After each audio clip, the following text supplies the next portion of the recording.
지금부터 제가 들려드릴 이야기는 한 여자가 14년간의 지긋지긋한 결혼 생활을 끝내고 자신의 인생을 되찾는 아주 통쾌한 이야기입니다. 14년 동안이나 자신을 올감했던 족쇄를 단 하루 만에 박살내버린 그녀의 이야기가 궁금하지 않으신가요? 단 1초도 눈을 뗄 수 없을 테니 채널 고정해 주세요. 오늘은 시어머니의 팔순 잔칫날, 우리가 사는 이 대저택 정원에는 20개가 넘는 테이블이 쫙 깔렸습니다.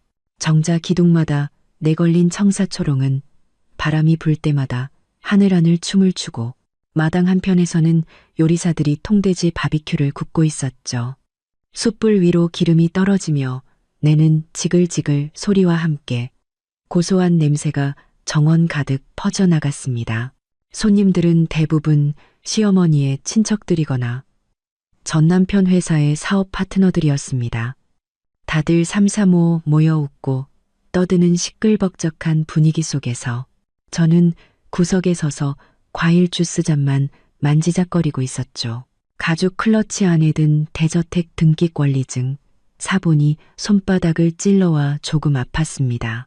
14년 전 아버지가 제게 선물해 주신 이 저택, 등기부등본에는 아주 선명하게 적혀 있었죠. 시가 6천억 원에 달하는 이 대저택은 오직 저 이서연만의 소유라고요. 모두들 잠시만 조용히 해주시겠어요? 제가 드릴 말씀이 있습니다. 아가씨의 부축을 받으며 시어머니가 정원 중앙에 마련된 작은 단상 위로 천천히 올라섰습니다. 손에는 붉은색 마이크를 쥐고 있었죠.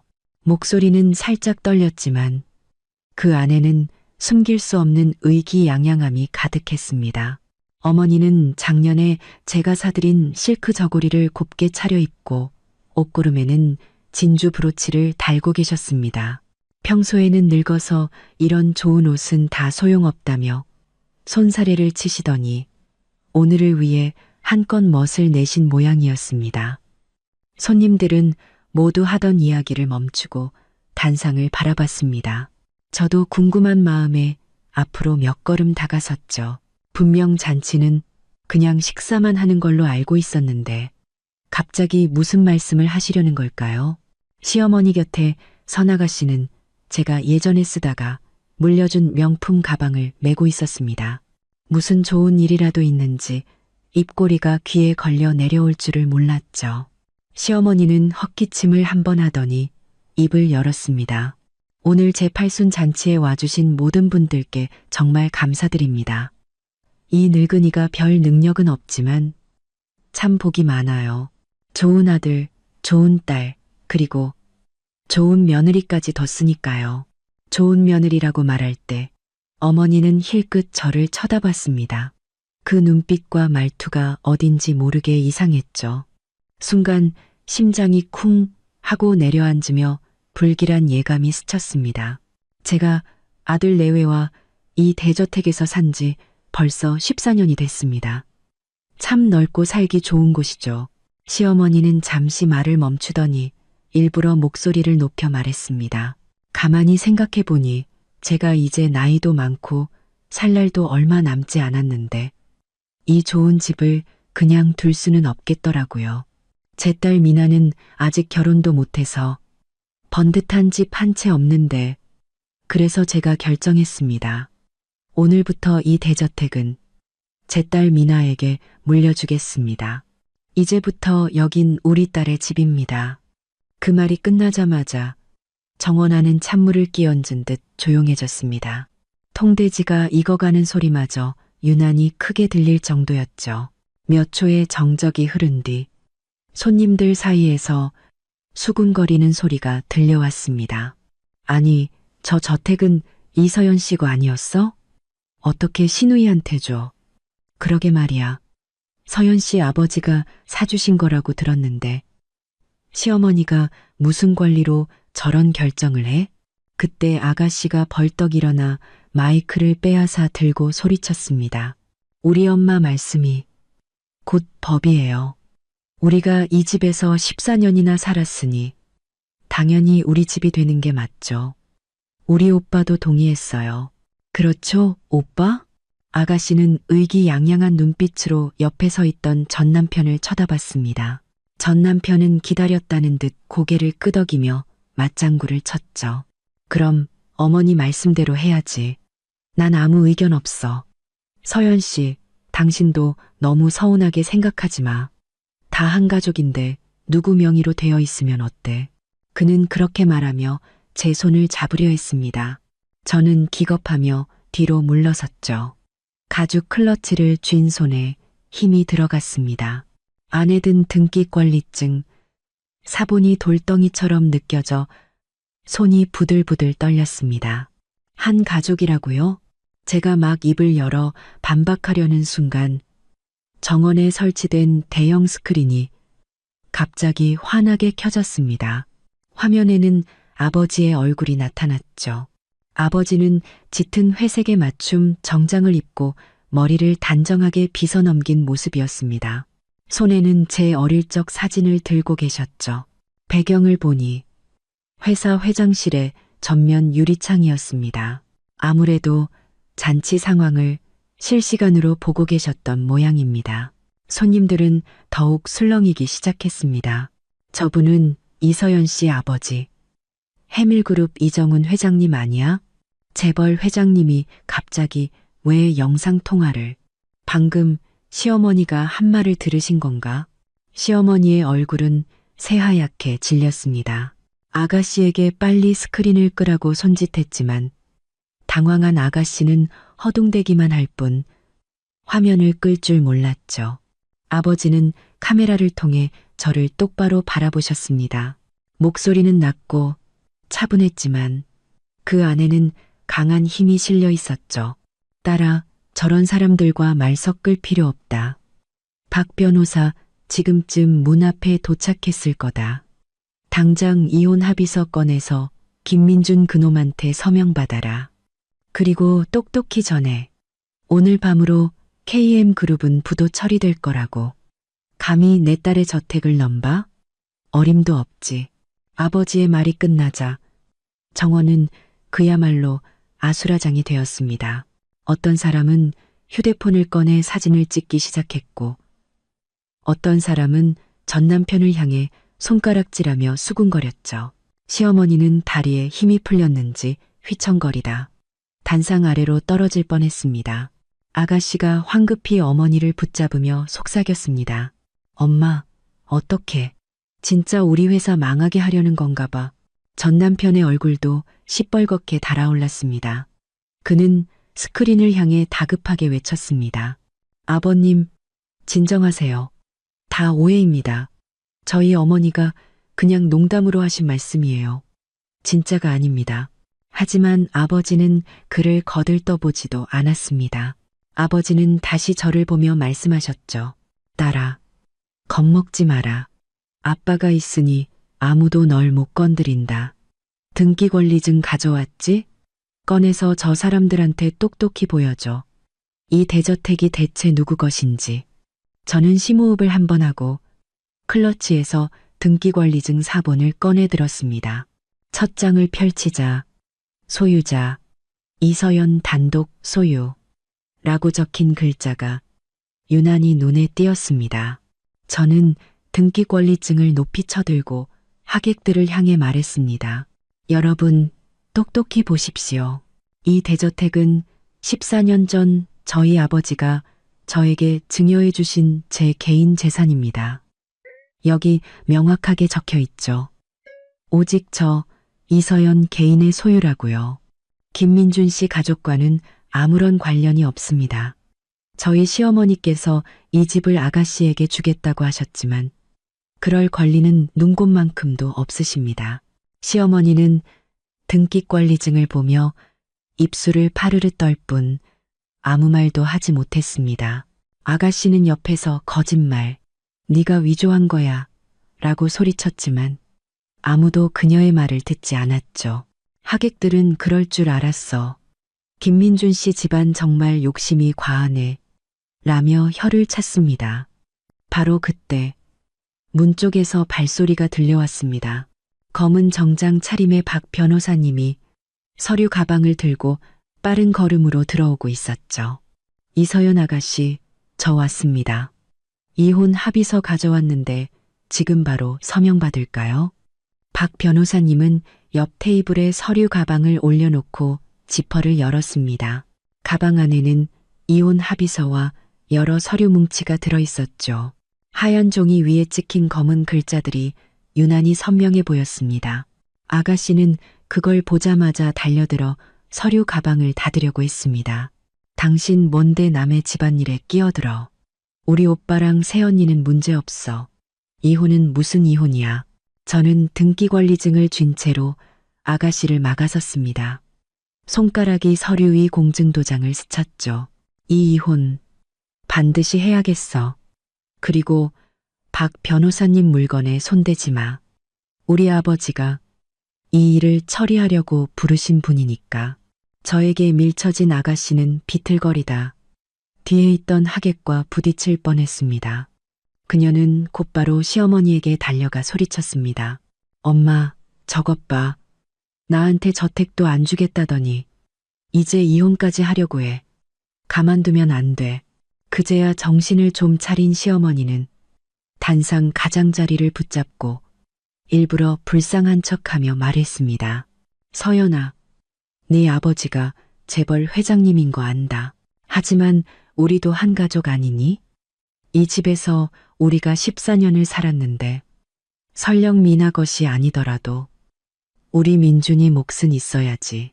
어떻게 이혼하자는 말을 그렇게 쉽게 하니? 내 아빠 시켜서 민준이 회사까지 망하게 하고 말이야. 한 가족이라고요? 저는 차갑게 비웃으며 등기권리증의 공증 페이지를 펼쳐 모두에게 보여주었습니다. 여러분, 이것 좀 보세요. 14년 전 저희 아버지가 이 저택을 증여하시면서 받은 공증 서류입니다. 여기 분명히 적혀 있죠. 본 대저택은 이서연 개인에게만 귀속되며 배우자 및 제3자와는 어떠한 소유권 관계도 없음. 어떠한 개인도 임의로 처분할 수 없음. 당신들이 14년간 여기서 살 수 있었던 건 제가 부부의 정, 고부간의 정을 생각해서 허락했기 때문입니다. 제 것을 빼앗을 권리를 드린 게 아니라고요. 하객들 사이에서 고개를 끄덕이는 사람들이 보였습니다. 맞아. 공증까지 받았으면 당연히 이서연 씨 거지. 아무리 오래 살아도 자기게 되나? 김민준 씨 집안은 정말 양심도 없네. 남의 집에 얹혀 살면서 집까지 뺏으려고 하다니. 전 남편의 얼굴이 시뻘겋게 달아올랐습니다. 그는 다급하게 다가와 제 팔을 붙잡았습니다. 서연아, 그만해. 엄마는 그냥 나이가 들어서 잠시 정신이 없으셨던 거야. 그냥 하신 말씀이니 신경 쓰지 마. 우리 집에 가서 차분히 이야기하자. 여러 사람 앞에서 망신당하지 말고. 저는 그의 손을 뿌리쳤습니다. 그리고 가죽 클러치에서 작은 수첩을 꺼냈죠. 거기엔 지난 14년간 그들 가족이 쓴 돈이 낱낱이 기록되어 있었습니다. 저는 작년 기록이 있는 페이지를 펼쳐 읽기 시작했습니다. 작년 3월 아가씨가 명품 가방 사는데 1. 0만 원. 제 카드로 긁었죠. 작년 8월 온 가족이 유럽 여행 가는데 2. 0만 원. 그것도 제가 냈고요. 그리고 지난달 어머님이 외삼촌 집 사주신다고 0만 원을 달라셨죠. 제가 거절했더니 그때부터 이 저택이 당신들 것이 되어야 한다고 떠들고 다니셨고요. 이게 당신이 말하는 차분한 대화인가요?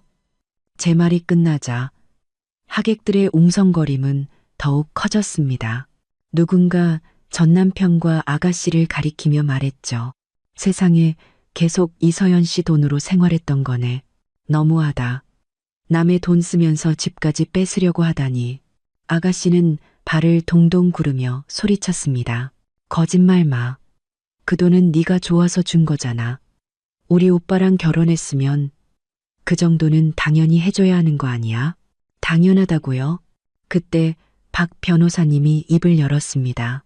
그는 서류 가방에서 다른 문서를 꺼내 전 남편 앞에 내밀었죠. 김민준 씨. 민법에 따르면 부부 일방의 특유 재산은 다른 일방이 임의로 처분할 권리가 없습니다. 이서연 아가씨가 귀하의 가족에게 지원한 돈은 증여에 해당하지만 지금 여러분은 아가씨의 대저택을 강탈하려 했습니다. 이는 명백한 불법 행위입니다. 그리고 이건 KM그룹의 최근 3년간 세무보고서입니다.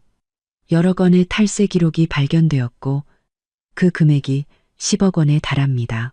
지금 당장 이혼에 합의하지 않으시면 저는 이 서류를 즉시 국세청에 제출하겠습니다. 전 남편은 보고서를 받아들고는 손을 부들부들 떨었습니다. 얼굴은 불그락푸르락 하더니 이내 새하얗게 질렸죠. 이럴 리가 없어. 우리 회사 회계는 문제 없었는데 어떻게 탈세 기록이 문제가 있는지 없는지는 국세청에서 조사하면 알게 되겠죠. 박 변호사님은 차분하지만 단호한 어조로 말했습니다. 선택지는 두 가지입니다. 첫째, 지금 이혼에 합의하는 겁니다. 그러면 이서연 아가씨는 과거의 금전적 지원이나 재산, 강탈 시도에 대해 문제 삼지 않을 겁니다. 둘째, 합의하지 않는 겁니다.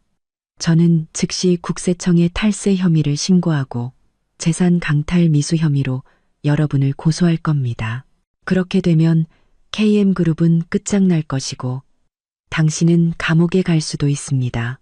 감옥이라는 말에 시어머니는 전 남편의 손을 붙잡고 애원했습니다. 민준아, 서명해. 어서. 감옥은 절대 안 된다. 아가씨는 옆에서 말렸죠. 엄마, 안 돼. 서명하면 우리 저택도 회사도 다 잃는 거야. 서명 안 하면 감옥 가게 생겼는데 그럼 어쩌란 말이냐. 시어머니는 아가씨를 쏘아붙이고는 다시 저를 보며 애원했습니다. 서연아, 내가 잘못했다. 민준이 서명하게 해다오. 다시는 저택 얘기 꺼내지 않을게.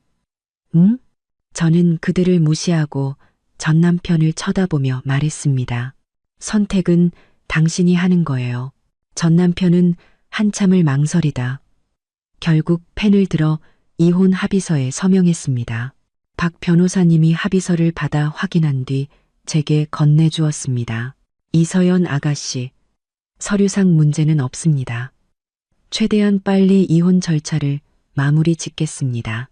저는 합의서에 적힌 서명을 내려다보았습니다.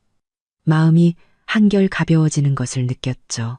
14년간의 억울함이 드디어 끝나는 순간이었습니다. 아가씨는 옆에서 눈물이 그렁그렁한 채 서 있었지만 더 이상 아무 말도 하지 못했습니다. 시어머니는 단상을 붙잡고 선 채 새하얗게 질린 얼굴로 한마디도 꺼내지 못했죠. 하객들은 이 모든 광경을 조용히 지켜볼 뿐이었습니다. 저는 이혼 합의서와 등기 권리증을 클러치에 다시 넣고 박 변호사님께 말했습니다. 수고 많으셨습니다. 앞으로의 일도 잘 부탁드립니다. 그리고 전 남편과 시어머니를 돌아보며 말했죠. 오늘부로 이 저택에서 나가주세요. 경호원들이 짐 싸는 걸 도와줄 겁니다. 3일의 시간을 드리죠. 3일 뒤에도 남아있다면 당신들의 물건은 단 하나도 없을 겁니다. 그 말을 남기고 저는 뒤도 돌아보지 않고 자리를 떴습니다. 14년간의 인내, 이제는 정말 끝이었습니다. 오늘부터 저는 오직 저 자신을 위해 살 겁니다. 그 누구도 다시는 저를 함부로 대하지 못할 겁니다. 잔치가 끝나고 저는 박 변호사님을 저택의 서재로 모셨습니다. 이 서재는 아버지가 특별히 설계해 주신 공간이었죠. 벽 한쪽은 원목 책장으로 가득 차 있었고 그 위에는 제 어린 시절 사진들과 아버지가 선물해 주신 첩법률 서적들이 꽂혀 있었습니다. 아버지는 일찍부터 제게 법을 알아야 스스로를 지킬 수 있다고 가르치셨습니다. 저는 책상 뒤편에 앉았습니다. 여전히 가죽 클러치를 꽉 쥐고 있었죠. 안에 든 등기권리증과 지출장부가 묵직하게 느껴졌지만 오히려 마음은 편안했습니다. 이서연 아가씨, 김민준 씨가 이혼 합의서에 서명했으니 가정법원 쪽에 연락해서 최대한 빨리 처리해달라고 요청했습니다. 10분이면 이혼 신고가 완료될 겁니다. 박 변호사님은 맞은편 의자에 앉아 서류 가방을 책상 위에 올려놓고는 휴대폰 통화 기록을 제게 보여주었습니다. 보세요. 방금 가정법원 담당자와 통화했습니다. 지금 시스템에 정보를 입력하고 있다고 합니다. 제가 고개를 끄덕이며 수고하셨습니다. 라고 말하려는 순간 서재문이 벌컥 열리며 전 남편이 뛰어들어왔습니다. 뒤에는 시어머니와 아가씨도 함께였죠. 전 남편은 얼굴이 시뻘개진 채 방금 서명한 이혼 합의서를 꽉 쥐고 소리쳤습니다. 이서연, 이혼은 안 돼. 우리 아직 부부 공동 재산도 정리 안 했잖아. 이렇게 우리를 내쫓을 수는 없어. 시어머니도 옆에서 울며 거들었습니다. 그래, 서연아. 저택이 내 것이라고 해도 우리 민준이가 너랑 14년을 살았는데 위자료는 줘야지. 안 그러면 우리가 나가서 어디서 살고 뭘 먹고 살란 말이냐. 어머니는 울면서 제 손을 잡으려 했고 저는 급히 몸을 피했습니다.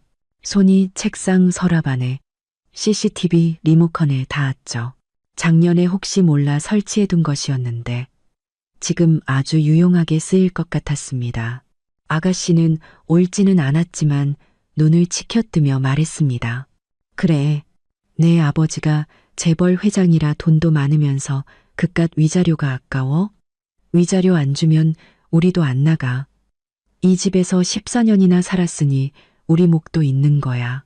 그녀는 그렇게 말하며 책장 쪽으로 슬금슬금 다가갔습니다. 시선은 제 책상 위에 놓인 등기 권리증에 고정되어 있었죠. 몰래 훔쳐가려는 속셈이 뻔했습니다. 저는 CCTV 리모컨을 눌렀습니다. 벽에 걸린 모니터에 서재의 실시간 영상이 나타났죠. 쓸데없는 짓 하지 마세요. 여기 CCTV 다 돌아가고 있으니까 당신들이 하는 말, 행동 전부 다 녹화되고 있습니다. 그리고 부부 공동 재산이요? 지난 14년간 당신들 가족이 제 돈으로 제 집에서 살면서 저한테 단 1원 한 푼 준 적 있나요? 오히려 제가 받아야 할 돈이 훨씬 많을 텐데요. 제 장부에 똑똑히 기록되어 있으니 위자료를 원하시면 당신들이 저한테 빚진 돈부터 갚으시죠. 저는 클러치에서 지출 장부를 꺼내 첫 페이지를 펼쳐 보였습니다. 여기 총 금액이 적혀 있네요. 지난 14년간 당신들 가족이 저한테 쓴 돈이 총 4억 원입니다. 어머님 금팔찌부터 아가씨 유학비까지 전부 제 돈으로 해결했죠. 그런데 이제 와서 저한테 위자료를 달라고요? 양심이 있으세요? 전 남편은 장부에 적힌 숫자를 보고 얼굴이 새하얗게 질렸습니다. 하지만 그는 여전히 억지를 부렸죠. 그 돈은 네가 자발적으로 준 거잖아. 어떻게 빚이라고 할 수 있어. 그리고 KM그룹은 아직 건재. 내가 앞으로 더 많이 벌어서 갚으면 될 거 아니야. 갚는다고요? 박 변호사님이 차갑게 비웃으며 서류 가방에서 또 다른 서류 뭉치를 꺼내 책상 위에 던졌습니다. 김민준 씨, 이걸 먼저 보시고 말씀하시죠. 이건 KM그룹의 최근 3년간 은행 거래 내역과 협력업체 계약서입니다. 여기 명확하게 나와 있군요. 허위 세금 계산서 발행, 수입 은닉 등의 방법으로 10억 원에 달하는 세금을 탈루했습니다. 저는 이미 이 증거들을 국세청에 넘겼습니다. 지금쯤 조사관들이 KM그룹으로 향하고 있을 겁니다. 전 남편은 서류를 집어들고 손을 부들부들 떨었습니다. 몇 장 넘겨보지도 못하고 그는 의자에 주저앉았죠. 끝났어. 다 끝났어. 전 남편의 모습을 본 시어머니는 더 서럽게 울기 시작했습니다. 서연아, 제발, 제발, 국세청에 우리 민준이 회사 조사하지 말아 달라고 해줘. 우리 민준이 감옥 가면 우리 집안은 정말 끝이야. 내가 무릎이라도 꿇을게. 응? 어머니는 정말로 무릎을 꿇으려 했고 저는 박 변호사님께 눈짓해 말게 했습니다. 그런 쇼는 그만하세요. 처음에 제 저택을 뺏으려고 할 때는 이런 날이 올 거라고 생각 못 하셨나요? 바로 그때 박 변호사님의 휴대폰이 울렸습니다. 가정법원에서 온 전화였죠. 전화를 끄는 그는 저를 보며 미소 지었습니다. 이서연 아가씨, 이혼신고 처리됐습니다. 담당 직원이 지금 이혼 증명서를 가지고 저택 문 앞에 와 있다고 합니다. 저는 자리에서 일어나 전 남편에게 말했습니다. 이제 곧 이혼 증명서가 도착할 겁니다. 그래도 계속 여기서 버티시겠다면 국세청 조사관과 경찰을 함께 맞이하게 될 겁니다. 전 남편은 아무 말 없이 고개를 숙인 채 책상 위 서류로 눈물을 뚝뚝 떨어뜨렸습니다. 몇 분 지나지 않아 경호원이 붉은 표지의 서류를 들고 들어왔습니다. 그 안에는 저와 전 남편의 사진이 나란히 붙어 있었죠. 지금 보니 참으로 씁쓸한 모습이었습니다. 저는 이혼 증명서를 받아들고는 반으로 찢어 그의 얼굴에 던졌습니다. 당신 것 챙겨서 당장 꺼져. 3일 뒤에도 이 저택에 있으면 그땐 경찰 부를 줄 알아. 전 남편은 바닥에 떨어진 이혼 증명서를 주워들고 천천히 일어섰습니다. 시어머니와 아가씨도 말없이 그의 뒤를 따랐죠. 세 사람은 고개를 푹 숙인 채 서재를 나갔습니다. 그들의 뒷모습을 보니 14년간 저를 짓누르던 무거운 짐을 내려놓은 듯 마음이 후련해졌습니다. 박 변호사님이 다가와 물 한 잔을 건넸습니다. 이서연 아가씨, 이제 다 끝났습니다. KM그룹 문제는 회장님께서 이미 처리해 두셨으니 오늘 밤이면 부도 처리될 겁니다. 더 이상 그들이 아가씨를 괴롭힐 일은 없을 겁니다. 저는 물컵을 받아 한 모금 마셨습니다. 따뜻한 물이 목을 타고 내려가자 꽁꽁 얼었던 마음도 조금씩 녹는 것 같았습니다. 책상 위에는 작년에 아버지와 함께 찍은 사진이 놓여 있었습니다. 사진 속 아버지는 웃으며 말씀하셨죠. 딸아, 언제든 아빠가 네 뒤에 있단다. 맞아요. 아버지가 계시고 법이 있는데 이제 그 누구도 저를 함부로 할 수 없을 겁니다. 팔순잔치가 끝난 지 반나절이 지났지만 저택은 여전히 어수선했습니다. 요리사들은 바비큐 그릴을 정리하고 직원들은 테이블과 의자를 치우느라 분주했죠. 자리를 뜨지 않은 몇몇 친척들은 정원에서 방금 있었던 이혼과 탈세 소동에 대해 수군거리고 있었습니다. 저는 집사에게 뒷정리를 맡기고 옷을 갈아입으러 방으로 올라갔습니다. 화장대에 가죽 클러치를 내려놓는 순간 복도에서 경호원의 목소리가 들려왔습니다. 아가씨, 방문 앞에서 이상한 소리가 들립니다. 누가 문을 따려는 것 같습니다. 심장이 쿵 하고 내려앉았습니다. 틀림없이 아가씨일 겁니다. 아까 서재에서도 계속 제 등기관리증을 훔쳐보더니 결국 일을 저지르는군요. 분명 서류를 훔쳐서 몰래 명의를 이전하려는 속셈이겠죠. 저는 급히 서랍에서 예비 열쇠를 꺼내 문으로 달려갔습니다. 문을 열기도 전에 철컥하는 소리와 함께 문이 열렸습니다. 아가씨는 검은색 파일 폴더를 품에 안고 복도 끝으로 황급히 도망치고 있었습니다. 그 폴더에는 대저택 등기 서류라는 라벨이 붙어 있었죠. 어제 서류를 정리하다가 침대 옆 서랍에 넣어둔 것이었는데 그걸 찾아낸 모양입니다. 저 여자 잡아. 절대 놓치지 마. 제가 소리치자 계단 입구를 지키던 경호원 2명이 즉시 달려가 아가씨의 앞을 가로막았습니다. 아가씨는 아래층으로 도망치려다 경호원에게 팔을 붙잡혔고 품에 안고 있던 파일 폴더가 바닥에 떨어지며 안의 서류들이 사방으로 흩어졌습니다. 이건 놔. 이건 내 거야. 너희가 뭔데 날 막아. 아가씨는 발버둥치며 바닥에 떨어진 서류를 주우려 했습니다. 경호원들은 재빨리 서류를 주어 제게 건넸습니다. 파일을 확인해 보니 저택의 등기권리증 원본, 토지 사용증, 그리고 아버지의 증여 계약서까지 모두 그대로 있었습니다. 천만다행이었죠. 내 거라고? 이 서류들 어디에도 내 이름은 없는데 이게 어떻게 내 거야? 남의 방문을 따고 들어와 서류를 훔치는 건 절도죄야. 당장 경찰에 신고하겠어. 경찰이라는 말에 아가씨는 금세 겁을 먹고 얼굴이 하얘졌습니다. 눈물을 뚝뚝 흘리며 그녀는 바닥에 주저앉아 떼를 쓰기 시작했죠. 내가 훔친 거 아니야. 네가 내 방에 뒀잖아. 난 그냥 보관해 주려고 한 것뿐이야. 네가 뭔데 날 신고해. 아버지가 재벌이면 다야? 사람을 이렇게 무시해도 돼? 그녀는 울면서 바닥을 손으로 치고 머리는 산발이 되었습니다. 조금 전 팔순잔치에서 명품 가방을 메고 의기양양해하던 모습과는 완전히 다른 모습이었죠. 그때 시어머니와 전남편이 아래층에서 올라왔습니다. 두 사람의 손에는 여행 가방이 들려있는 걸 보니 짐을 싸서 나가려던 참이었나 봅니다. 시어머니는 바닥에 주저앉아 우는 아가씨를 보고는 제게 달려와 손을 붙잡고 애원했습니다.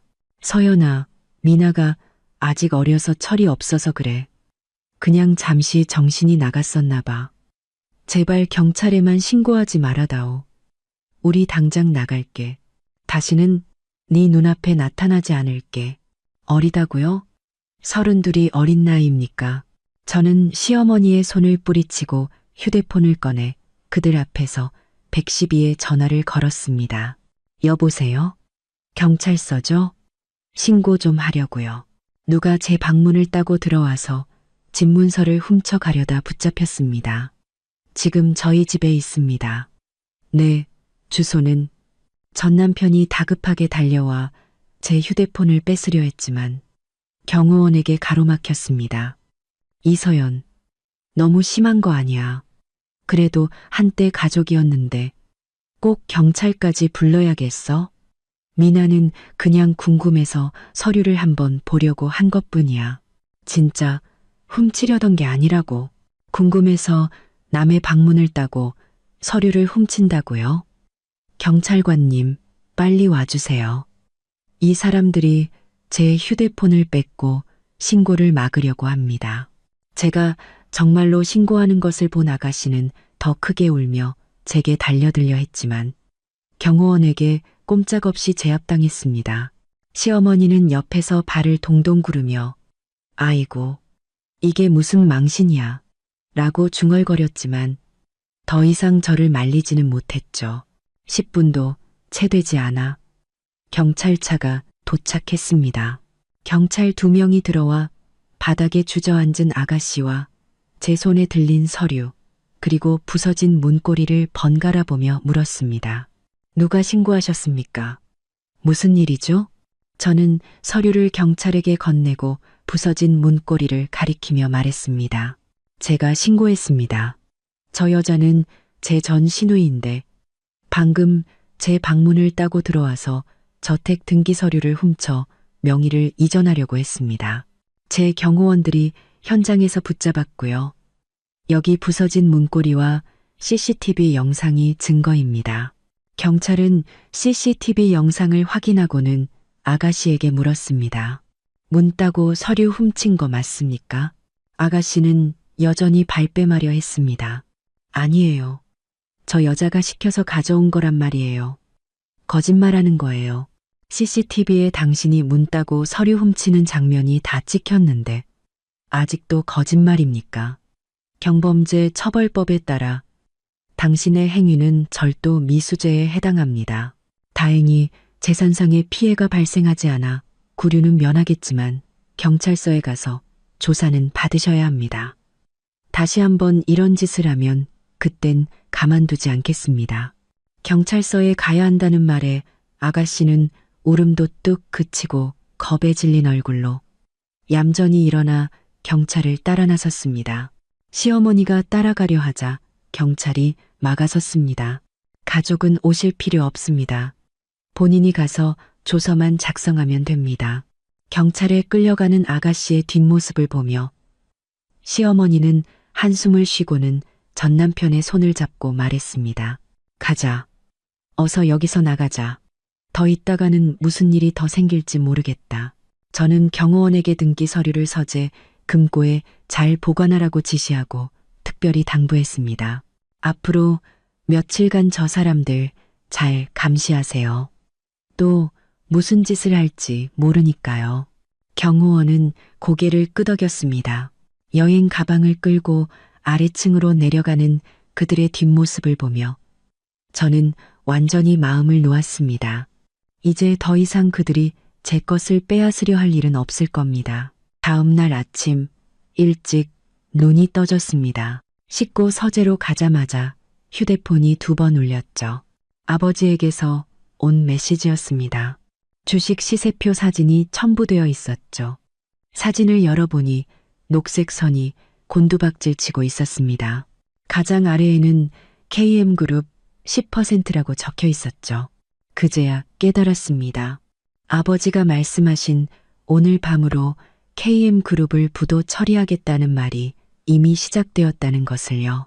저는 서재 책상에 앉아 컴퓨터를 켜고 주식 프로그램을 실행했습니다. 화면의 숫자들이 정신없이 바뀌고 있었죠.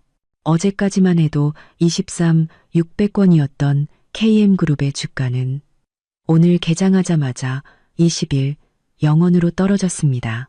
그리고 30분도 채 되지 않아 이 0원 넘게 더 하락해 지금은 19, 500원에 머물러 있었죠.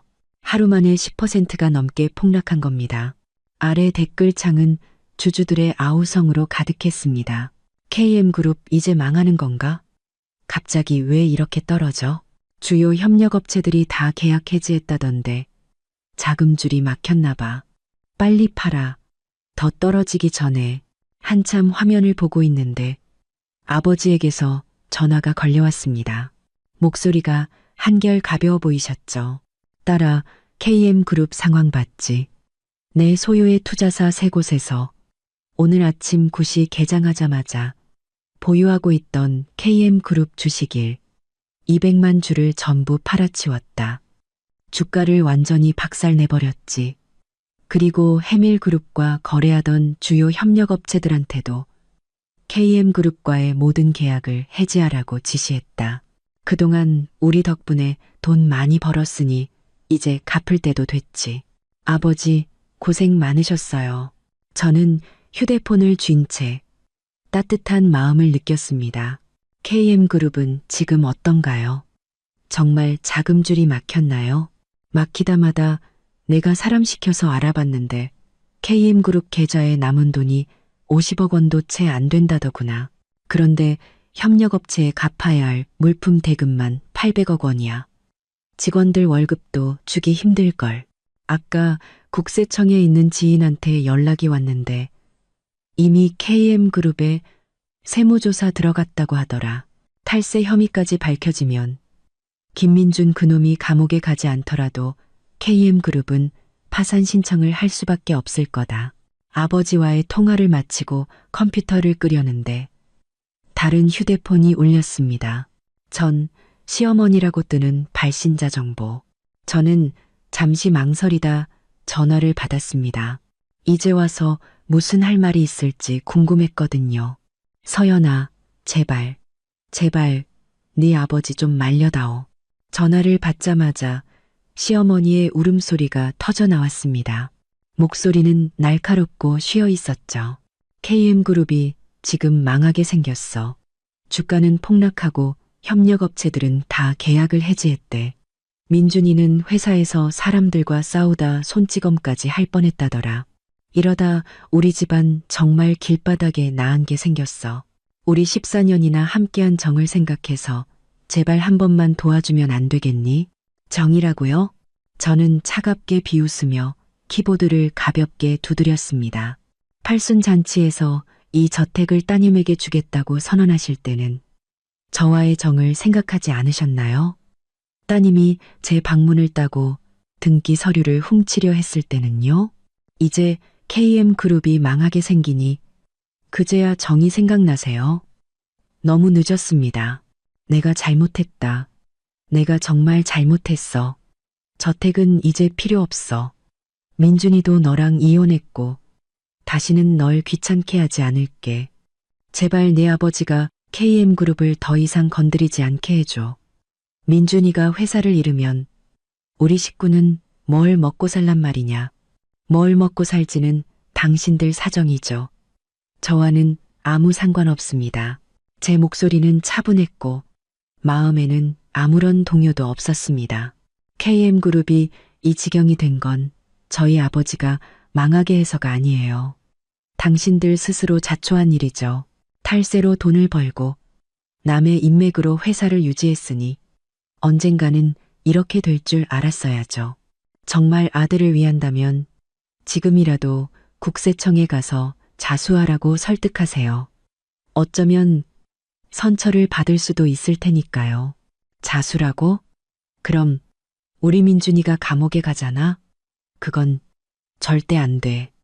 시어머니의 목소리가 갑자기 높아졌습니다. 이서연, 너 너무 매정한 거 아니야. 네 아버지가 재벌 회장인데 그 돈이 그렇게 아까워?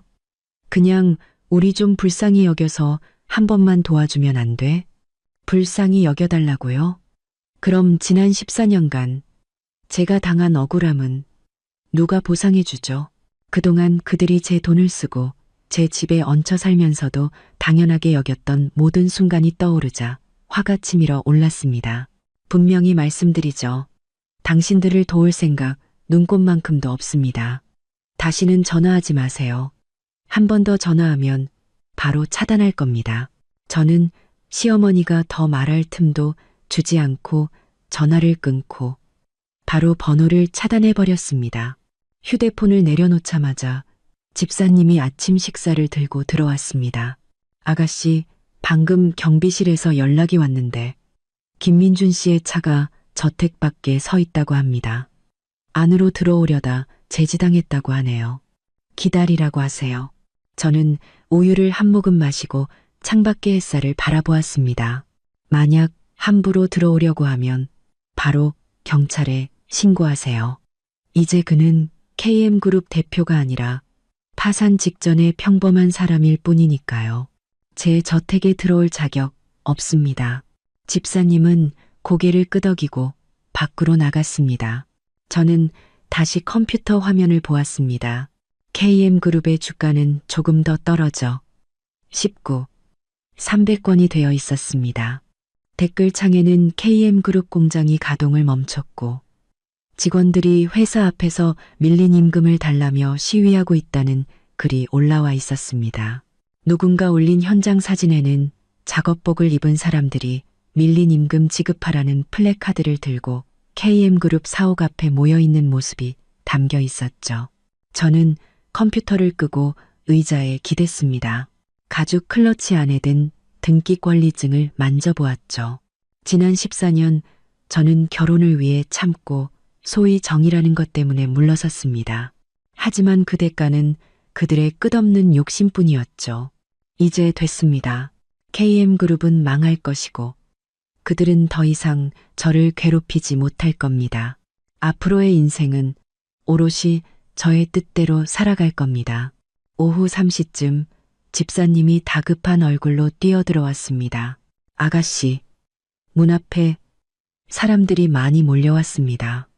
전 사모님께서 친척들을 데리고 오셨는데 저택 문을 막고 아무도 드나들지 못하게 하고 있습니다. 밖에서 아가씨가 배은망덕하다고 소리치고 있습니다. 저는 들고 있던 서류를 내려놓고 차갑게 웃었습니다. 올 것이 왔군요. 다른 방법이 없으니 이제 사람들을 동원해서 저를 압박하려는 속셈이겠죠. 저는 가죽 클러치를 챙겼습니다. 안에는 14년간 기록한 지출 장부와 지난번 경찰 신고 접수증이 들어있었죠. 가서 한번 보죠. 저택 문으로 다가가자 시어머니의 악쓰는 목소리가 들려왔습니다. 여러분, 와서 보세요. 이 배은망덕한 며느리 좀 보세요. 우리 민준이가 14년이나 함께 살아줬고 우리도 이 집에서 14년을 살았는데 이제 와서 이혼하자고 하더니 제 아비 시켜서 아들 회사까지 망하게 했어요. 우리 식구 마지막 살길까지 막으려고 한다고요. 문 앞에는 20명 가까운 친척들이 모여 있었습니다. 전 남편의 외삼촌, 고모, 그리고 아가씨의 친구들까지 있었죠. 누군가는 이서연은 무정하다고 쓴 피켓을 들고 있었고, 누군가는 지나가는 사람들을 향해 손가락질하며 거들었습니다. 그래, 맞아. 아무리 그래도 14년이나 한솥밥 먹은 식구인데 어떻게 이렇게 매정할 수가 있어. 재벌 딸은 다르긴 다르네. 눈에 돈밖에 안 보이나 봐. 아가씨는 시어머니 옆에서 제가 물려준 그 명품 가방을 메고 확성기를 든 채 소리쳤습니다. 이서연, 우리를 내쫓을 배짱은 있으면서 나와서 얼굴 볼 배짱은 없냐. 숨어 있지 말고 당장 나와. 저는 대문을 열고 밖으로 나갔습니다. 경호원들이 제 뒤를 따라 양옆으로 나란히 섰죠. 친척들은 순간 조용해지며 저를 쳐다봤습니다. 시어머니도 울음을 그치고 제게 손가락질하며 말했죠. 이서연, 드디어 나왔구나. 솔직히 말해. 네가 일부러 네 아빠 시켜서 민준이 회사 망하게 한 거지? 일부러 우리를 내쫓으려는 거지? 제가 내쫓는다고요? 저는 차갑게 웃으며 가죽 클러치에서 지출 장부를 꺼내 첫 페이지를 펼쳐 보였습니다. 여러분, 이것 좀 보세요. 제가 14년간 쓴 가계부입니다. 여기 분명히 적혀 있죠. 지난 14년간 이 가족이 저한테 쓴 돈이 총 4억 원입니다. 작년 5월 외삼촌 집 사는데 0만 원을 달라고 해서 제가 거절했더니 여기저기 제 험담을 하고 다니셨죠. 작년 8월 온 가족이 유럽 여행 가는데 0만 원, 항공권, 호텔, 쇼핑까지 전부 제 카드로 긁었습니다. 그리고 따님, 제 전 시누이는 작년에 명품 가방 3개 사는데 500만 원을 썼죠. 그것도 제 돈이었고요. 이 돈들 단 한 번이라도 갚은 적 있으신가요? 친척들이 장부를 보려고 몰려들었습니다. 누군가 장부에 적힌 숫자를 보고는 혀를 내둘렀죠. 세상에 이렇게나 많이 썼다고? 이건 남의 집에 얹혀 사는 수준이 아니라 그냥 거머리처럼 붙어서 산 거네. 아까는 이서연 씨가 배은망덕하다고 하더니 내가 보기엔 저 집안이 더 양심 없구먼. 시어머니의 얼굴이 시뻘개졌습니다. 그녀는 다급하게 말을 가로챘죠. 그 돈은 서연이가 좋아서 준 거야. 우리가 달라고 한 적 없어. 그리고 우리가 이 집에서 14년이나 살면서 청소해주고 밥해줬는데 그건 공이 아니란 말이냐. 그 정도 돈은 쓸 수도 있지. 청소랑 밥이요? 저는 클러치에서 또 다른 종이를 꺼냈습니다. 저택의 가사도우미와 요리사의 급여 명세서였죠. 여러분, 이것도 보세요. 이 저택에는 전문 가사도우미와 요리사가 있습니다. 월급은 당연히 제가 지급하고요. 한 달에 1,000만 원씩 14년이면 16억이 넘는 돈입니다. 당신들이 언제 저를 위해 청소를 하고 밥을 했습니까? 이 집에서 손 하나 까딱 안 하고 살면서 제 저택까지 뺏으려 했던 게 당신들이 말하는 공인가요? 아가씨는 상황이 불리해지자 옆에 있던 외삼촌의 팔을 붙잡고 애원했습니다. 외삼촌, 우리 좀 도와줘. 이서연이 다 거짓말하는 거야. 하지만 외삼촌은 뒤로 한 발짝 물러서며 그녀의 손을 뿌리쳤습니다. 미나야, 이건 내가 도와줄 수가 없구나. 방금 서연이가 한 말 다 사실이잖니. 내 엄마가 전에 나한테 0만 원 빌려달라고 하면서 서연이가 갚아줄 거라고 했는데 이제 보니 그 돈이 서연이 개인 돈이었구나. 난 너희랑 같이 망신당하기 싫다. 외삼촌은 그 말을 남기고 뒤돌아 가버렸습니다.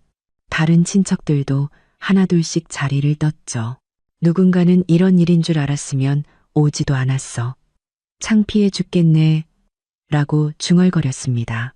김민준 씨 집안 정말 욕심이 과하네.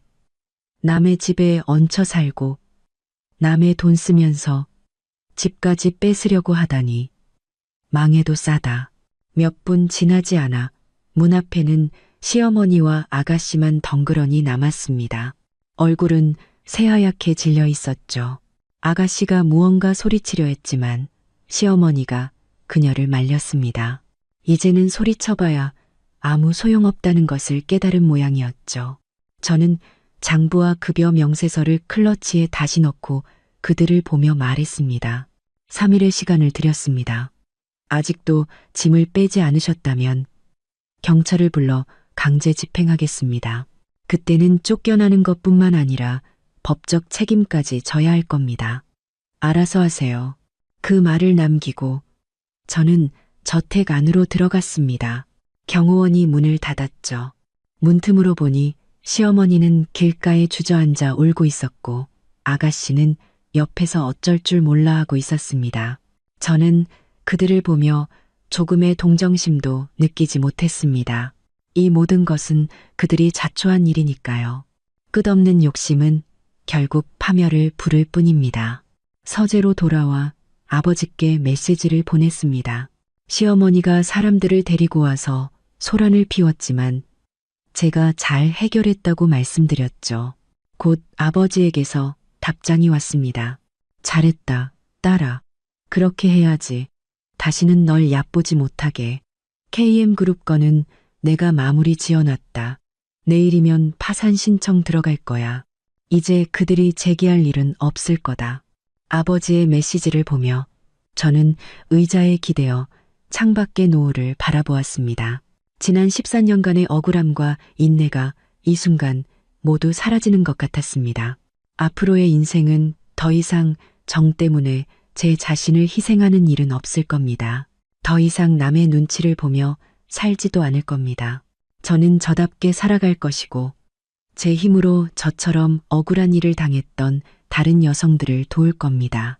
KM그룹이 파산 신청을 했다는 소식이 전해진 날 집사님은 제게 전시대기 쑥대밭이 되었다고 전해주었습니다. 전 남편은 얻어놓은 작은 원룸에 틀어박혀 매일 술만 마시고 시어머니는 방에 틀어박혀 울기만 할 뿐 식사도 제대로 하지 않는다고 했습니다. 오직 아가씨만이 아직도 포기하지 않고 어떻게든 재기할 방법을 찾고 있다고 했죠. 저는 그 말을 듣고 담담하게 고개를 끄덕였습니다. 모두 그들이 선택한 길이니 저와는 더 이상 아무런 상관이 없었으니까요. 하지만 이틀도 지나지 않아 저택 경비원에게서 보고가 들어왔습니다. 전 시누이가 저택 문 앞을 서성거리며 제게 돈을 빌리려 했다는 것이었습니다. 경비원에게 제지당하자 내가 돈 벌어서 이 저택 꼭 다시 살 거야 라고 소리치며 갔다고 했죠.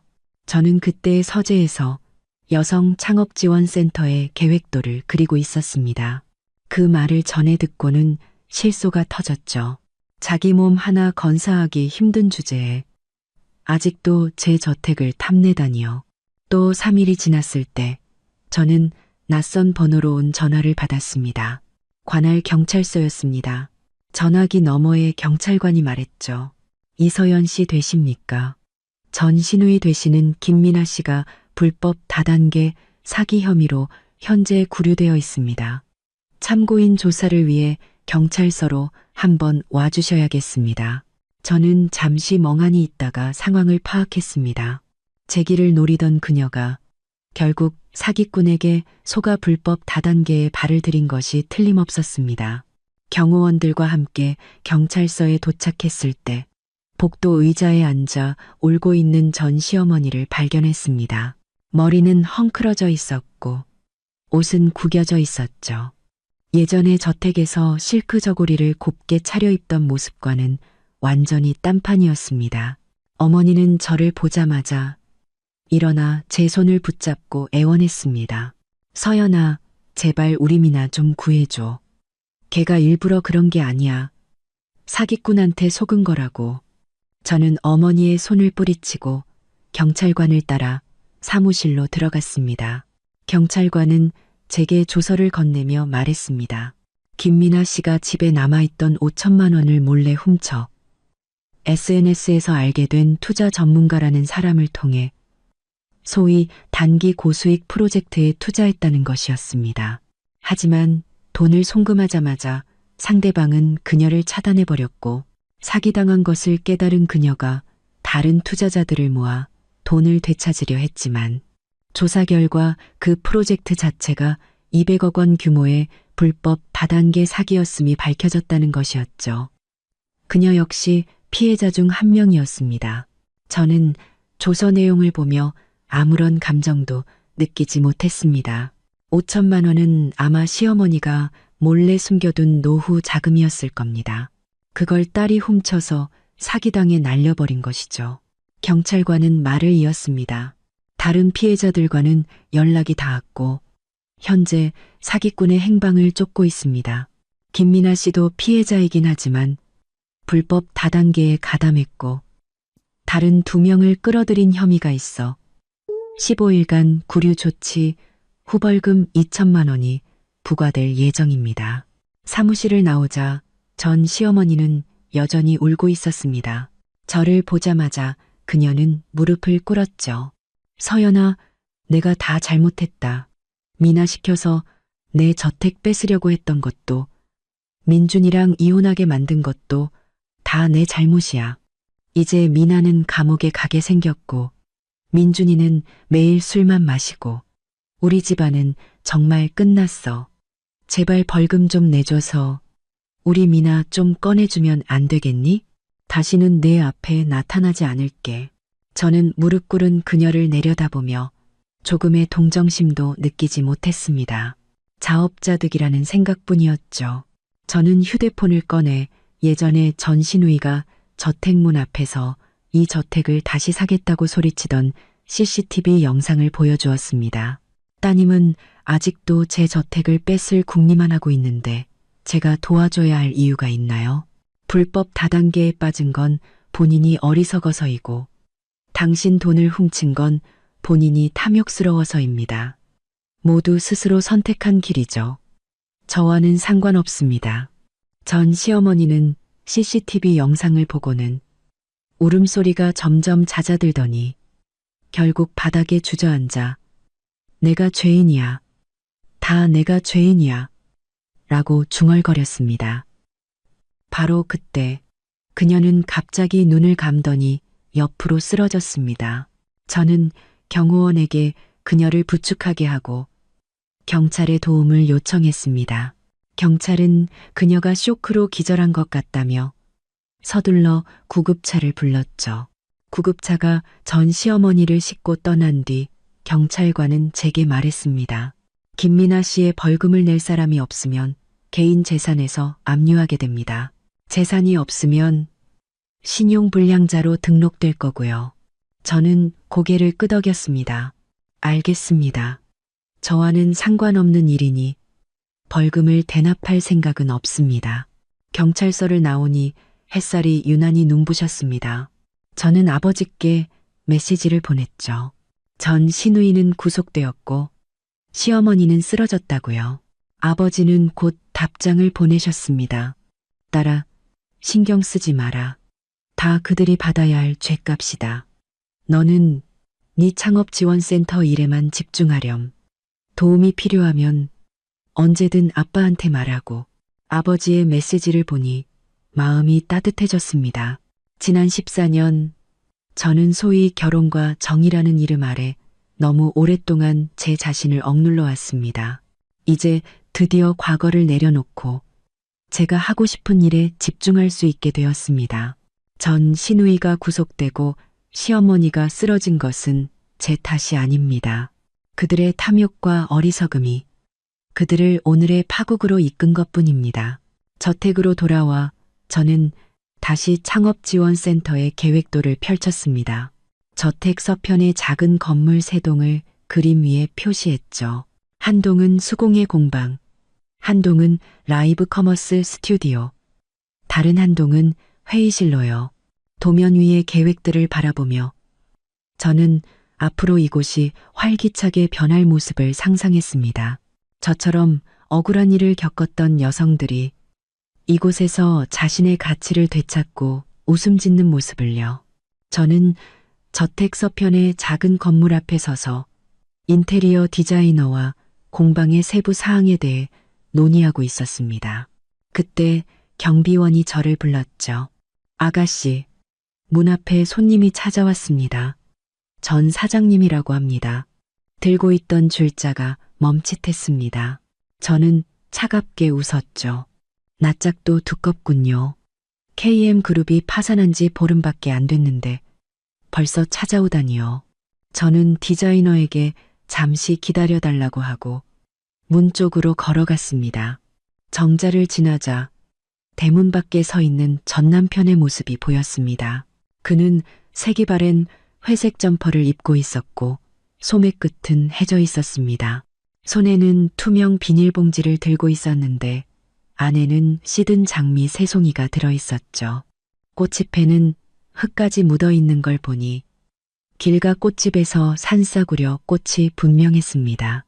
예전에 맞춤 정장을 입고 한정판 시계를 차던 모습과 비교하니 완전히 다른 사람 같았죠.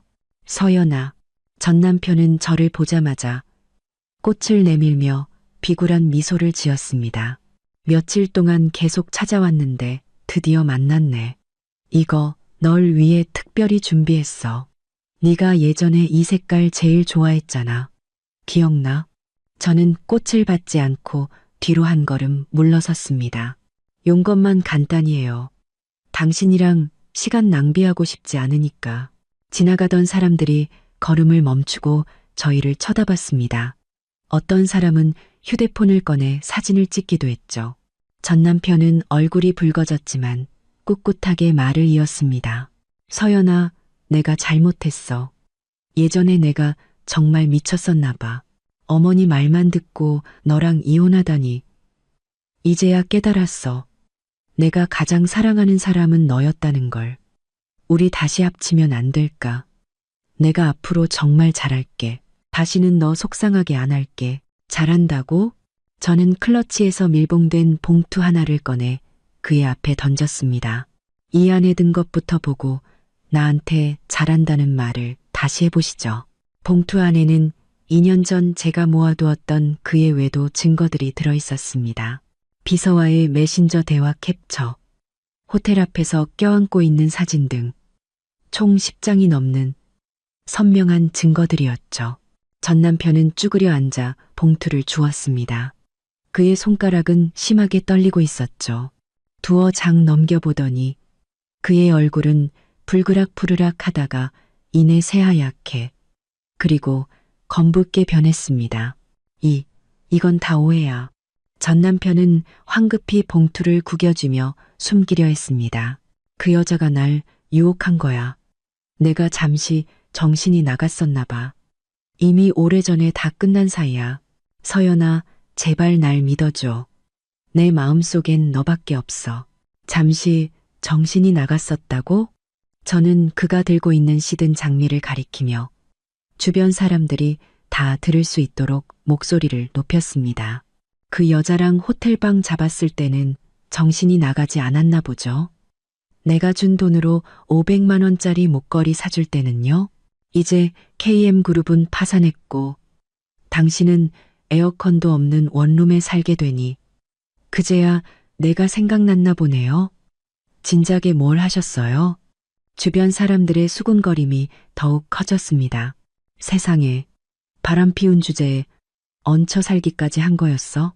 파산하니까 다시 합치자고? 정말 뻔뻔하다. 전 남편은 고개를 더욱 깊이 숙였습니다. 장미를 쥔 손에 힘이 들어가 꽃잎이 바닥으로 우수수 떨어졌죠. 그는 갑자기 쿵 소리를 내며 무릎을 꿇었습니다. 서연아, 제발, 제발, 한 번만 더 기회를 줘. 내 마음이 얼마나 착한지 내가 알잖아. 내 아버지가 재벌 회장님이시니까 KM그룹 다시 일으킬 수 있게 좀 도와주면 안 될까? 네가 도와주기만 하면 내가 뭐든지 다 할게. 다시는 너한테 대들지 않을게. 저는 무릎 꿇은 그의 모습을 보며 아무런 감정도 느끼지 못했습니다. 예전에 그의 어머니와 함께 이 저택을 아가씨에게 넘기라고 저를 협박할 때는 이런 날이 올 줄 몰랐을까요? 저는 뒤로 두 걸음 물러서며 경비원에게 말했습니다. 저 사람 끌어내세요. 앞으로 또 저택 문 앞에서 소란 피우면 바로 경찰에 신고하고요. 경비원 두 명이 즉시 다가와 전 남편의 양팔을 붙잡았습니다. 전 남편은 발버둥치며 외쳤죠. 서연아, 나한테 이러면 안 돼. 우리 그래도 부부였잖아. 경비원들은 아랑곳하지 않고 그를 길가로 끌고 갔습니다. 그의 신발 한 짝이 벗겨지고 손에 든 장미도 바닥에 흩어졌습니다. 처량하기 짝이 없는 모습이었죠. 주변 사람들은 그를 비웃었습니다. 어서 가요. 여기서 더 망신당하지 말고. 전 남편은 경비원들에게 끌려가며 계속해서 제 이름을 불렀습니다. 그의 목소리가 완전히 들리지 않게 되자 디자이너가 다가와 물 한 병을 건넸습니다. 아가씨, 괜찮으세요? 저런 사람 때문에 기분 상하실 필요 없어요. 저는 물을 받아 한 모금 마시고는 고개를 저었습니다. 화나지 않아요. 그냥 우스울 뿐이에요. 예전에는 늘 참고 희생하는 게 미덕인 줄 알았는데 이제야 깨달았어요. 저런 사람에게는 일말의 여지도 주지 않는 게 상책이라는 걸요. 저는 손에 들린 설계도면을 내려다 보았습니다. 거기에는 공방의 선반과 작업대가 그려져 있었죠. 마음이 차분해졌습니다. 전 남편과 얽히는 것보다 제게는 더 중요한 일이 있었습니다. 억울한 일을 당했던 다른 자매들이 제가 만든 이 창업지원센터를 기다리고 있었으니까요. 가치 없는 사람에게 감정을 낭비할 시간은 없었습니다. 저는 서평 건물로 돌아가 디자이너와 다시 인테리어에 대해 논의했습니다. 조금 전의 소동은 머릿속에서 완전히 지워버렸죠. 정자를 타고 들어온 햇살이 설계 도면 위로 따스하게 쏟아졌습니다. 저는 문득 과거에 끔찍했던 일들이 마치 바닥에 떨어진 시든 장미 같다고 생각했습니다. 진작에 쓰레기통에 버려졌어야 할 것들이었죠. 저의 미래는 이 설계 도면처럼 명확하고 희망으로 가득 차야 합니다. 박 변호사님에게서 전화가 왔을 때 저는 저택 서편의 수공예 공방에서 작업자들과 선반의 규격을 확인하고 있었습니다. 전화기 너머 그의 목소리는 차분했지만 확신에 차 있었죠. 이서연 아가씨, KM그룹이 정식으로 파산 절차에 들어간 지 3일째입니다. 오늘 오전에 1차 자산 경매가 완료되었습니다. 사옥과 공장 3동이 모두 매각되었는데 시세보다 300억 원 가까이 낮은 가격에 낙찰되었습니다. 매입자는 회장님 소유의 해밀 부동산입니다. 들고 있던 줄자가 멈칫했습니다. 손가락이 원목 선반의 결을 스쳤죠. 이 선반은 공방의 자매들이 작품을 올려둘 곳이었습니다. 매끄럽고 따뜻하게 마감된 이 선반은 차가운 유리 벽으로 된 KM그룹 사옥보다 훨씬 더 마음을 편안하게 해주었습니다. 알겠습니다. 계속 상황 지켜봐 주세요. 저는 전화를 끊고 멀리 보이는 라이브 커머스 스튜디오의 조감도를 바라보았습니다. 마음에는 아무런 파동도 일지 않았죠. 그저 오래전에 끝났어야 할 일이 이제야 마무리된 느낌이었습니다. 전화를 끊자 디자이너가 다가와 물을 건넸습니다. 아가씨, KM그룹 쪽에 한번 가보시는 건 어떠세요? 오늘 경매 때문에 사람들이 많이 몰렸다고 하던데요. 저는 잠시 생각하다 고개를 끄덕였습니다. 궁금해서가 아니었습니다. 계산과 탐욕으로 쌓아 올린 허울뿐인 영광이 어떤 끝을 맞이하는지 제 눈으로 직접 보고 싶었기 때문입니다. 차를 몰아 KM그룹 사옥으로 향했습니다. 길에는 예전 KM그룹 직원으로 보이는 사람들이 많았죠. 작업복 차림에 종이 상자를 든 그들의 얼굴에는 피로가 가득했습니다. 길가에서 두 직원이 나누는 대화가 귓가에 들려왔습니다. 예전엔 김 대표가 그렇게 대단해 보였는데 회사가 이렇게 하루아침에 망할 줄 누가 알았겠어. 우리 3달치 월급도 아직 못 받았는데. 그러게 말이야. 김민준 그 사람. 지금은 원룸에 살면서 밥도 제대로 못 챙겨 먹는다더라. 우리 월급도 받기 힘들겠지. 저는 사옥에서 200m 떨어진 곳에 차를 세웠습니다. 가까이 가지 않아도 문 앞에 걸린 파산자산 경매 현수막이 선명하게 보였죠.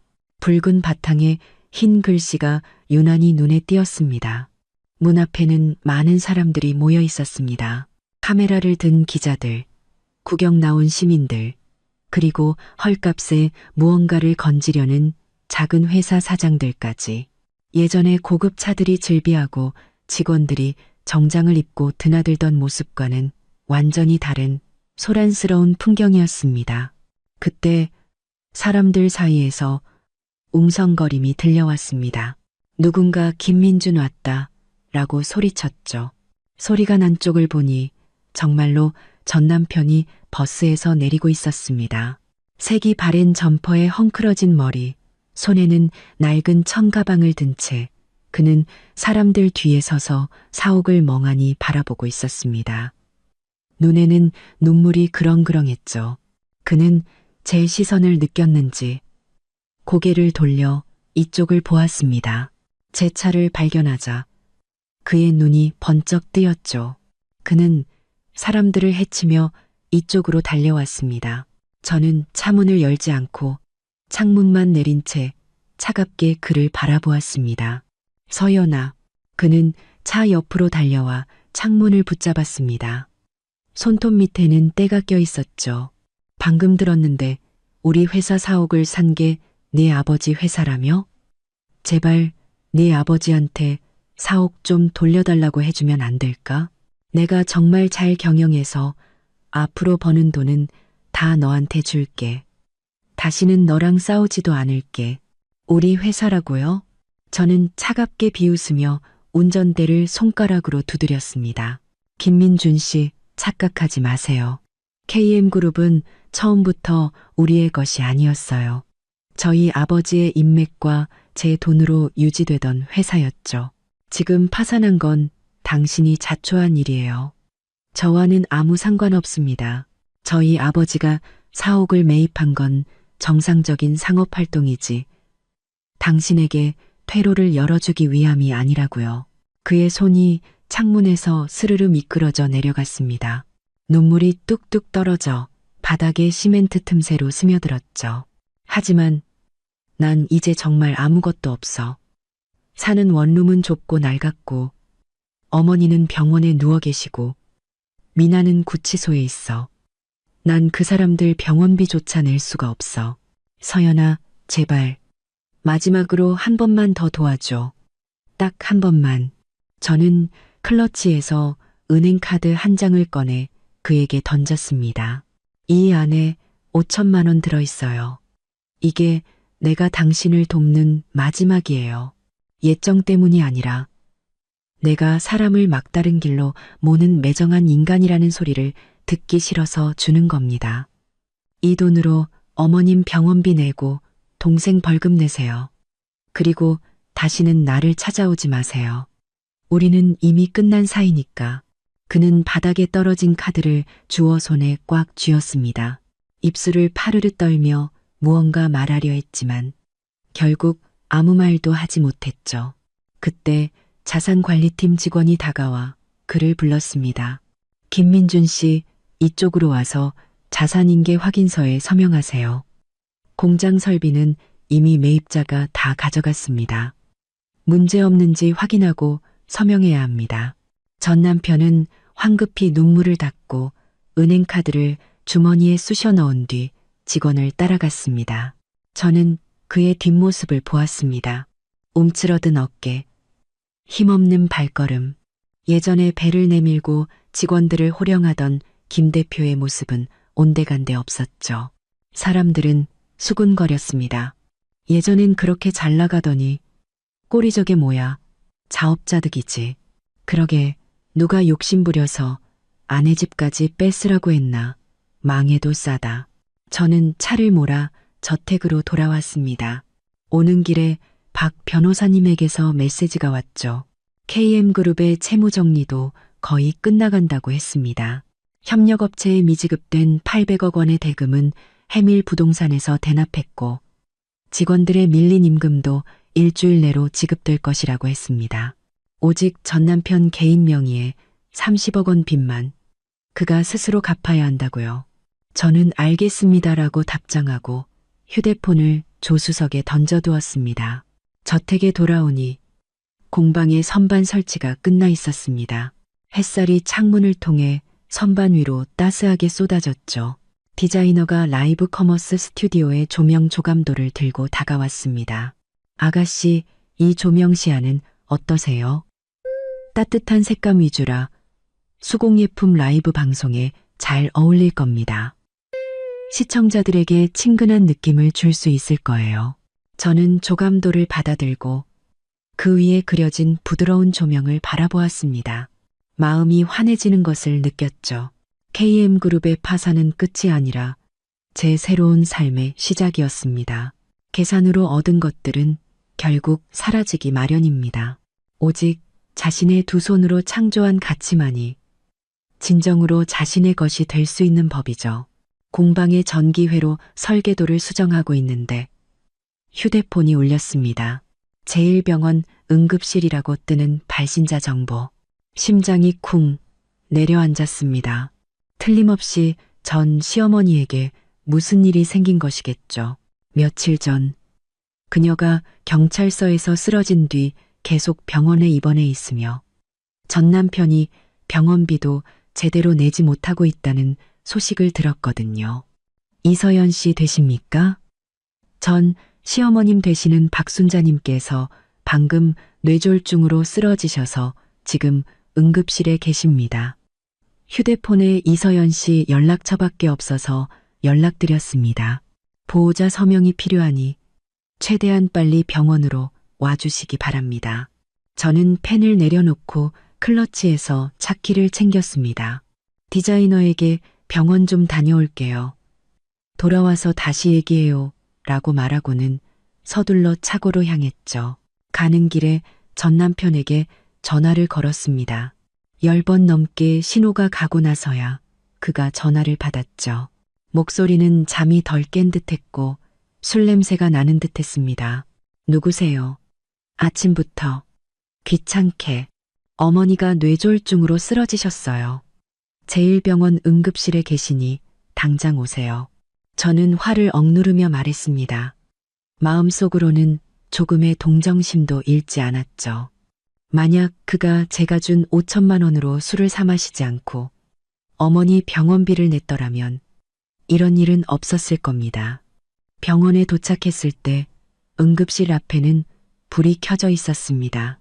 복도에는 전 시어머니의 친척 몇 명이 모여 있었죠. 50대 남동생과 40대 여동생이었습니다. 그들은 모두 인상을 찌푸린 채 왜 또 일이 터진 거야? 병원비는 어떡하지? 라고 중얼거릴 뿐 진심으로 그녀를 걱정하는 사람은 아무도 없어 보였습니다. 서연이 왔네. 전 시어머니의 남동생이 저를 보고는 거짓 미소를 지으며 다가왔습니다. 자네도 알다시피 우리 누나 상태가 이런데 우리도 돈이 없어서 말이야. 자네 아버지가 재벌 회장님이시니 병원비 좀. 제가 왜 내야 하죠? 저는 그의 말을 끊고 클러치에서 예전에 전 남편에게 5천만 원을 송금했던 기록을 꺼내 보였습니다. 3일 전에 제가 김민준 씨에게 5천만 원을 드렸습니다. 어머님 병원비 내시라고요. 그런데 이제 돈도 없고 사람도 쓰러졌으니 저 말고 그 사람을 찾으셔야죠. 친척들은 순간 조용해졌습니다. 전 시어머니의 여동생이 다급하게 말했죠. 민준이 걔, 자네도 알잖나. 손에 돈을 쥐고 있지를 못하는 애야. 벌써 다 써버렸겠지. 서연아, 그래도 14년이나 함께 살았던 정을 생각해서 한 번만 더 도와주면 안 되겠니? 안 그러면 우리 언니 정이라고요? 저는 차갑게 비웃으며 응급실 문을 가리켰습니다. 예전에 당신들 누나와 함께 제 저택을 뺏으려 했을 때는 정을 생각하지 않으셨나요? 당신들 조카딸이 제 방문을 따고 서류를 훔칠 때는요? 이제 돈이 필요하니 그제야 정이 생각나세요? 너무 늦었습니다. 바로 그때 전 남편이 비틀거리며 복도 끝에서 달려왔습니다. 헝클어진 머리, 술에 절은 옷. 한눈에 봐도 원룸에서 막 달려온 모습이었죠. 그는 응급실의 불빛을 보고는 다리에 힘이 풀려 주저앉을 뻔했습니다. 엄마, 괜찮으세요? 네가 여길 왜 와? 전 시어머니의 남동생이 달려가 전 남편의 뺨을 때렸습니다. 네, 엄마가 입원한 지가 언젠데 넌 술 마시는 것 말고 하는 게 뭐야? 5천만 원이나 되는 병원비를 다 날려버려? 네가 인간이야? 전 남편은 뺨을 감싸 쥔 채 아무 대꾸도 못하고 바닥에 주저앉아 울었습니다. 저도 어쩔 수가 없었어요. 회사는 망하고 취직은 안 되고 월세도 못 낼 지경인데 술이라도 마시지 않으면 미칠 것 같았다고요. 울면 다 해결되나? 저는 다가가 응급실 문 앞에 놓인 수술 동의서를 전 남편에게 건넸습니다. 어서 서명해요. 의사가 기다리고 있어요. 병원비는 당신이 알아서 해결하고 다시는 나를 찾지 마세요. 나는 할 만큼 했습니다. 전 남편은 떨리는 손으로 서명을 했고 간호사는 서류를 받아 응급실로 들어갔습니다.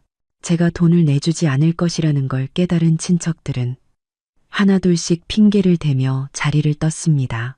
전 시어머니의 남동생은 집에 애가 있어서 밥하러 가봐야겠다며 사라졌고 여동생은 남편이 기다린다며 떠났죠. 몇 분 지나지 않아 복도에는 저와 전 남편만 남았습니다. 1시간쯤 지났을까 응급실에 불이 꺼지고 의사가 나왔습니다. 환자는 일단 위험한 고비는 넘겼습니다. 하지만 오른쪽 몸에 마비가 왔고 발음도 어눌해졌습니다. 앞으로 재활치료가 필요할 텐데 비용은 대략 1억 원 정도 예상됩니다. 빨리 준비하시는 게 좋을 겁니다. 1억이라는 말에 전 남편은 의자에 주저앉았습니다. 1억, 내가 1억이 어디 있어? 그는 갑자기 벌떡 일어나 제 손을 붙잡고 무릎을 꿇었습니다. 서연아, 제발 1억만 더 빌려줘. 엄마까지 없으면 난 정말 아무것도 없어. 저는 그의 손을 뿌리치고 뒤로 물러섰습니다. 나는 이미 5천만 원을 줬어요. 단 1원도 더 줄 수 없습니다. 정말 어머니를 살리고 싶으면 일을 구하세요. 아르바이트라도 하세요. 여기서 나한테 애원할 시간에요. 당신도 이제 35살이니 자신의 행동에 책임을 져야죠. 저는 그 말을 남기고 휴대폰을 꺼내 아는 재활의학과 의사에게 전화를 걸었습니다. 전 시어머니의 병실을 잡아달라고 부탁하고 비용은 전 남편이 직접 내도록 하라고 말했죠. 전화를 끊고 저는 여전히 무릎 꿇고 있는 전 남편을 내려다보았습니다. 마음에는 아무런 동요도 없었죠. 이 모든 것은 그들이 자초한 일입니다. 탐욕과 나태, 무책임, 그 모든 것이 결국 오늘의 비극을 낳은 것입니다. 병원을 나오니 햇살이 유난히 눈부셨습니다. 저는 디자이너에게 전화를 걸어 곧 저택으로 돌아가겠다고 말했습니다. 차를 몰아 돌아오는 길 창밖의 분주한 도시를 보며 마음이 한결 가벼워지는 것을 느꼈습니다. 저는 더 이상 그들 가족에게 얽매일 필요가 없습니다. 더 이상 정 때문에 제 자신을 희생할 필요도 없죠. 앞으로의 날들은 오직 여성 창업 지원센터를 성공시키는 데에만 집중할 겁니다. 저처럼 억울한 일을 당했던 자매들이 자신의 삶을 되찾도록 돕는 것. 그것이 저의 새로운 목표였습니다. 저택에 돌아오니 공방의 선반 설치가 끝나 있었습니다. 디자이너는 조명 조감도를 들고 저를 기다리고 있었죠. 저는 조감도를 받아들고 그 위에 그려진 부드러운 조명을 바라보았습니다. 마음이 환해지는 것을 느꼈죠.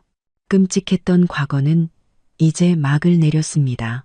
저의 미래는 이 조명처럼 따뜻하고 밝게 빛날 겁니다. 병원에서 돌아온 다음 날, 저는 믿음직한 경호원 2명과 함께 전 시어머니와 시누이가 저택에 남기고 간 짐을 정리하기 시작했습니다. 솔직히 말해서 짐을 치우는 동안 저는 조금의 망설임도 없었습니다. 오히려 속이 후련했죠. 14년간 제 저택을 차지하고 있던 쓰레기들을 드디어 치워버릴 시간이었으니까요. 전 시어머니는 2층 남향방을 썼습니다. 그 방에는 제가 결혼 선물로 받았던 자개장이 놓여 있었죠. 하지만 그 안에는 제 옷은 한 벌도 없이 온통 그녀의 실크 한복과 금부치들로 가득 차 있었습니다. 경호원들이 장을 옮기다가 안에서 작은 보따리 하나가 떨어졌습니다. 열어보니 그녀가 몰래 숨겨둔 현금 3천만 원과 아버지 회사 주식 양도증서 몇 장이 들어있었죠. 아마 제가 모를 때 몰래 현금화하려던 속셈이었을 겁니다. 저는 그 보따리를 집사에게 넘겨 유류품으로 창고에 보관하라고 지시했습니다. 전 시누이의 방은 그야말로 쓰레기장이었습니다. 바닥에는 제가 버린 명품 구두들이 널려 있었고, 책상 위에는 제가 사줬던 고가 화장품의 빈 병들이 산더미처럼 쌓여 있었죠. 가장 어처구니 없었던 것은 그녀의 베개 밑에서 발견된 저택의 평면도였습니다. 거기에는 안방과 정원이 붉은 펜으로 동그라미 쳐져 있었고, 앞으로 이건 다 내 거라고 적혀 있었죠. 저는 그 평면도를 경호원들 앞에서 갈기갈기 찢어 쓰레기통에 버렸습니다. 꿈 깨시지. 하루 종일 정리한 짐은 3톤 트럭 3대를 가득 채웠습니다. 저는 경호원들에게 쓸만한 옷이나 생필품은 자선단체에 기부하고 낡은 신발이나 이불 같은 것들은 모두 폐기물 처리장으로 보내라고 지시했습니다. 트럭이 저택 대문을 빠져나가는 모습을 보며 저는 깊은 숨을 내쉬었습니다. 공기마저 상쾌하게 느껴졌죠. 이 저택은 이제 온전히 저만의 공간이 되었습니다. 저는 곧바로 인테리어 팀을 불렀습니다. 전 시어머니의 방은 창고로, 전 시누이의 방은 작은 회의실로 바꾸기로 했죠. 서편의 작은 건물 3동은 각각 수공예 공방, 라이브 커머스, 스튜디오, 그리고 사무실로 개조했습니다. 디자이너의 제안으로 공방 밖에는 작은 정원을 만들어 해바라기와 장미를 심기로 했죠. 공사가 시작되던 날, 저는 새로 산 베이지색 트렌치 코트를 입고 현장에 섰습니다. 햇살이 따스하게 저를 감쌌죠. 클러치 안에는 창업지원센터의 계획도와 아버지가 어릴 적 그려주신 그림이 들어 있었습니다. 딸아, 네가 원하는 것은 네 스스로 쟁취해야 한다. 아버지의 말씀이 떠올랐습니다. 바로 그때 익숙한 경적 소리와 함께 아버지의 검은색 벤틀리가 들어섰습니다.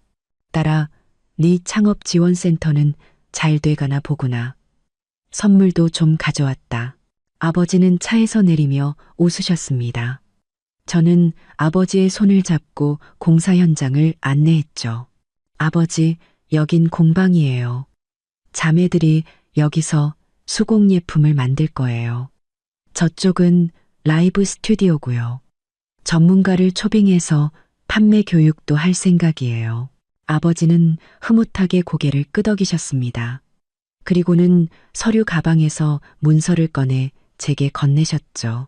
딸아, 이건 아빠가 주는 사업 시작 자금이다. 해밀그룹 계좌에서 네 창업 재단으로 1조 원을 이체해뒀다. 이걸로 규모도 확장하고 강사도 초빙하고 자매들 지원금으로도 쓰렴. 부족하면 언제든 더 말하고. 1조 원이라니. 저는 손이 떨릴 정도였습니다. 제 돈만으로도 충분하다고 생각했는데 아버지의 지원은 상상을 초월했죠. 아버지, 이건 너무 많지 않다. 아빠는 네가 행복하게 하고 싶은 일을 하며 사는 걸 보는 게 소원이야. 네가 하는 일은 더 많은 여성들을 돕는 좋은 일이잖니. 아빠는 네가 이 센터를 전국 최고의 여성 창업 플랫폼으로 키울 거라고 믿는다. 아버지의 말씀에 저는 눈시울이 붉어졌습니다.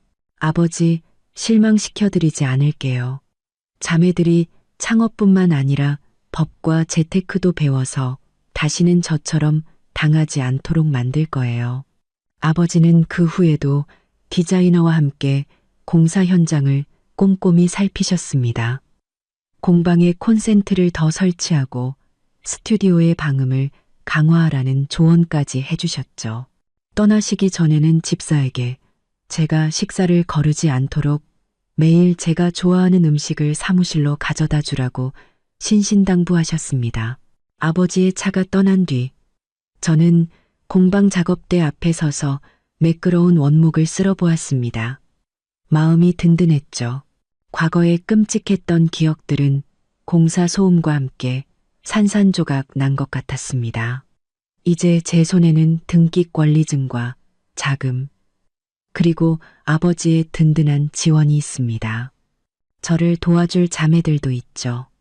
더 이상 그 누구도 저를 함부로 할 수 없을 겁니다. 그날 밤 저는 새로 꾸며진 회의실에 앉아 창업지원센터에 참가 신청서를 작성했습니다. 수공예, 제과제빵, 의류 디자인 등 10개의 분야를 정하고 각 분야에 필요한 장소, 설비, 교육 지원 내용을 꼼꼼히 적었죠. 신청서를 클러치에 넣고 창밖을 보니 달빛이 정원을 환하게 비추고 있었습니다. 저는 곧 이곳이 희망을 품은 자매들의 웃음소리로 가득 찰 것이라고 확신했습니다. 창업지원센터 모집 공고를 낸 지 3일 만에 50명이 넘는 지원자가 몰렸습니다. 저는 그중 30명을 선발했죠. 그중에는 예전에 저처럼 시댁의 부당한 요구에 시달리다 제 도움으로 집을 지켜냈던 이지은 씨도 있었습니다. 그녀는 직접 뜬 스웨터를 들고 와 말했죠. 대표님, 이제 제 손으로 돈 벌어서 당당하게 살고 싶어요. 저는 그 자리에서 그녀를 합격시키고 가장 햇살이 잘 드는 자리를 내주었습니다. 저는 5명의 전문 강사를 초빙해 매주 2번씩 교육을 진행했습니다. 제과제빵에 지원했던 한 아주머니는 처음에는 긴장해서 반죽도 제대로 못했지만 이제는 가게에서 파는 것보다 더 맛있는 빵을 만들어내죠. 저는 매주 라이브 커머스 방송 날을 정해 자매들이 직접 만든 제품을 판매할 기회를 주었습니다. 첫 방송에서 이지은 씨의 스웨터는 10벌이나 팔렸고 그녀는 눈물을 글썽이며 제게 고마워했죠. 한 달 뒤 5개의 프로젝트가 첫 달부터 흑자를 기록했습니다. 이지은 씨는 800만 원이 넘는 수익을 올렸죠. 저는 그날 저녁 모든 자매들을 저택으로 초대해 파티를 열었습니다. 다들 자신의 성공담을 나누며 웃음꽃을 피웠죠.